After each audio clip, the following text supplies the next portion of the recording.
What's good, fam, and welcome back. Today we're going to be talking about how you can clean, polish, correct edges and corner issues on your cards and a lot of other stuff that is highly recommended. Now, before you click off this video because you see Kurt's Card Care, I am not recommending Kurt's Card Care in itself, but there are some tried and true methods that we are going to talk about. And as far as this, we will get into it as far as the polishing aspect.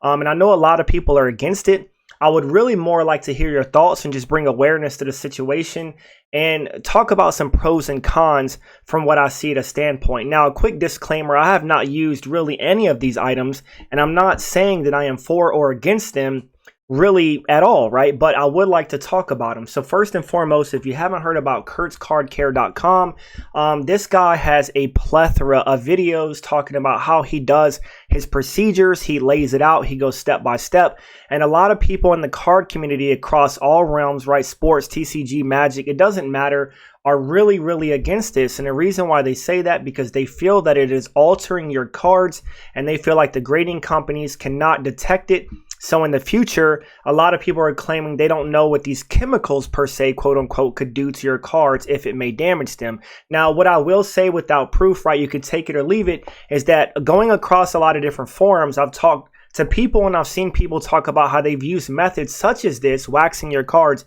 for many years, 20 years, and nothing happened to their cards. Now, I don't know exactly what's in Kurt's card polish, so it's hard for me to say what possibly could happen to your cards, right? So you would have to use your own due diligence if you want to use this. It would really be up to you and why you want to use it, right? Are you trying to prep your cards to be better in condition for a higher grade? Are you trying to make them look nicer and shinier for your PC? Are you trying to just take cheap cards that you enjoy and just kind of put some polish on them?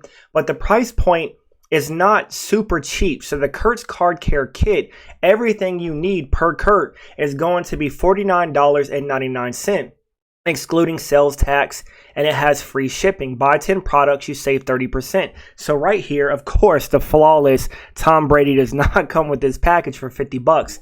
But what you see in here are some polish applicators.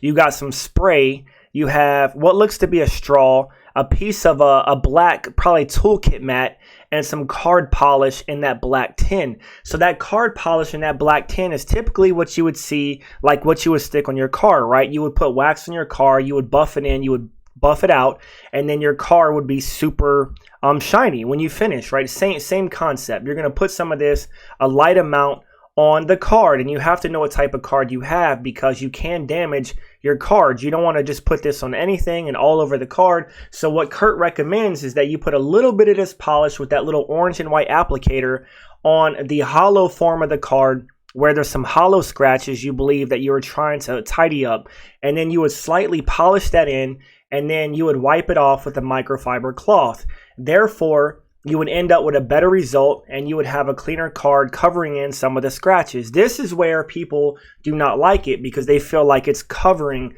some issues with the card as if you're altering it, right? So basically, Kurt's Card Care is not meant to cover deep scratches where it tore off the hollow foil.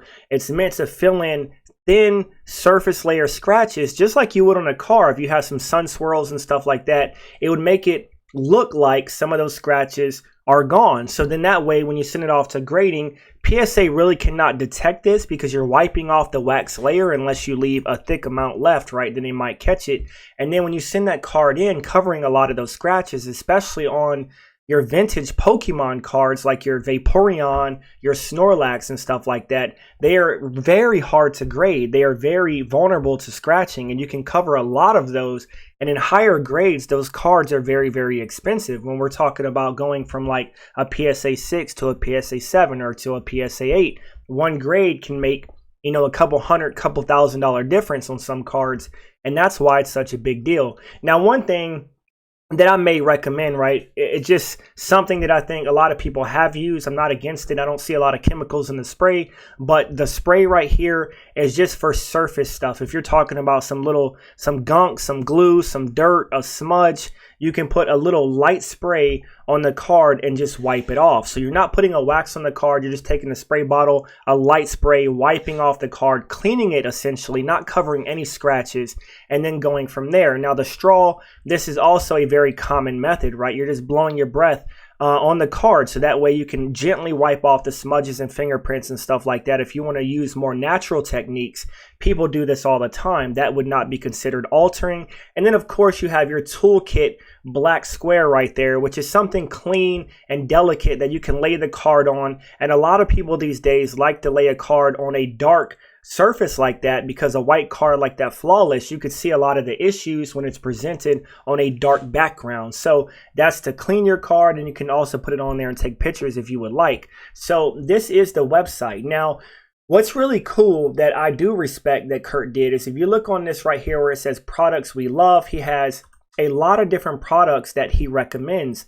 And a lot of these are natural products, right? Like you have microfiber cloths, you have a microscope, you have a black light card protection, and a lot of different stuff. But there's some really good things in here after watching a lot of his videos that I would potentially try myself. I'm still on the edge of waxing any cards. I don't want to piss anybody off, right? I don't want to mess up my cards, so I'm very hesitant, because I will say with a grain of salt, right, you want to be careful, because if you jump into this head first, you could really mess up your cards, especially if you're putting this stuff on very expensive stuff and not trying cheap cards first to become a pro at it, right? You don't want to mess up your stuff.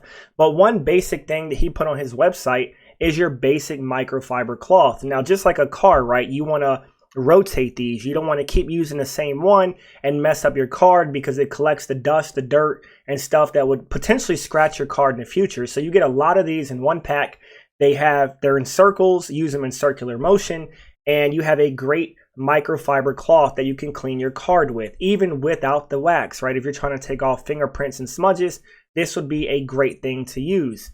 Now, moving on to the next thing, these are your foam applicators. So if you do want to use Kurt's Card Care, he has ways that you can grab a lot of stuff he puts in his kit by the mass. So you can buy a ton of these, and a lot of this stuff, semi-cheap, not cheap, but we are going to get to one very expensive piece that is right here. So this is a microscope, and I would highly recommend this. My buddy has this one, and it is very, very advanced. So this one can zoom in incredible detail. You can actually record, take photos. You could set your card right here at the bottom where these two lights basically point right at your card. And after you clean your card, or prior to cleaning your card, you can zoom in microscopic detail on that card and see scratches, see what progress you've made, or see if you would like to grade that card before you send it in to PSA. So this is a very expensive piece. Right now it says currently unavailable, but generally it's around about 180 bucks. There are a bunch of alternatives down here, and you can look at those as well. It comes with an SD card, so you have everything you need. I believe you can also pair your phone to it. It says TV, Windows, Mac compatible. So this is something I would definitely put in your card stash if you are serious about selling, if you're serious about grading. This is something you definitely should pick up. Now, the next thing is plexiglass rounds. This is also a natural thing. So this is more to smooth out some of those soft corners and some of those lifting edges. So essentially, these are just 5-inch diameter plexiglass rounds. So you would stick a thin card in here and you would clamp it. There's some clamps we're going to talk about and show you next, but you would clamp the plexiglass down for a period of time, essentially flattening out some of those soft corners, lifting edges, and it should help, right? It should definitely increase the grade on your card. Now, where you want to be careful with this is if you're taking a thick card. If you take a thick card like one of your Flawless sports cards that are very thick, right? You do not want to stick them in there and cinch the edges at all, because what you're going to do is round off the edges of the card. So you do not want to do that. Only clamp it if you have a thin card such as a Pokemon card, and therefore you won't be damaging your card, and it should help lay down those edges and help you out for that grade. Now, these right here would be the clamps, very basic clamps, $8, and these are multi-purpose. You can get these for the plexiglass, put like 4 around it, and then just let it sit for a while. And then moving on, the next thing we have, this is also something really good. This is a whole roll of your toolbox liner, the same thing Kurt has inside of his kit, where you can lay your cards on top of this, cut it, reuse another piece, and use it for whatever you wish, right? This is great to lay your cards on top of as a prepping surface or a picture surface. Then moving on to this right here, this is something I don't believe he has in his kit. Maybe you can use a straw for the same thing, but essentially this is a blending tortillon. So you would smooth out surfaces and binder dents with this right here. And we're going to talk about more or less what you would use this for with the next piece. But if you have very tiny indents, such as a binder dent, you might be able to get it out of your card. Now, there's some very deep creases and bends that you cannot remove, right? You're just not going to do magic to your card. But one great example I want to talk about, right? So there was this Pokemon Festa, the starter Festa. We know that's like a $8,000 to $10,000 PSA 10. I had a guy who had a mint one, a very tiny binder indent. And we all know, well, some of us know, right? If you send it to PSA and they catch an indent, typically it's an automatic PSA 6. Now, this card was like $3,800, a steal if it was a PSA 10. But I knew with that indent, it wouldn't get a 10. And if I knew what I knew today, I would have picked up that card in a heartbeat, because now what I've learned is that I could possibly, most likely, remove that small binder indent from that Pokemon card, because essentially you would just play around very lightly with the surface right here and smooth out that indent. And the last thing we're going to talk about, a way to assist with that, is this item right here, this contraption, which is called a humidor. Now, I know for some of you that are noobs to this, I'm probably blowing your mind, right? It's a lot to take in. It's a lot to talk about. And it's a lot you still don't understand. There's a lot of videos you can watch about it. If you want me to dive more into it in the future, then I will. And I'm also getting some of these products to try myself. Like this humidor, I do want to grab one of these. This is really cool to pick up. So essentially with this, what you would do, so you see cigars inside of it. That's typically what it's used for. And you have a digital hygrometer on the front of it, which you typically want around 70 degrees. So you might see it around 77 to 80 degrees until you spray some of that Kurtz Card Care spray inside of it, dampening the inside. When you dampen the inside, you put a penny sleeve and set your card on top of that. The humidor, what it essentially does is it's humid inside of that box, which kind of lifts the card, and you don't want to leave it in there too long. So say you have a Pokemon card, you want to leave it in there for about 30-minute increments, and do it a couple times, even one time, and see if you have any progress to the indent that you have on your card, the dents, and see if you're making any progress. And then whenever you take that card out, you'll go back to this piece right here and try to smooth out the rest of the dent if you can do so. But make sure you watch some of his videos or some YouTube videos so you don't mess up your stuff, because like with a Pokemon card, sometimes you have to smooth it out from the front if the indent is on the back to get it out. So you want to pay attention to stuff like that. But this thing right here is said to work wonders. So yeah, you don't want to leave it in there too long and damage your card. So let me know what you think, guys. Drop a comment down below. Have you used any of these products? Would you consider using them?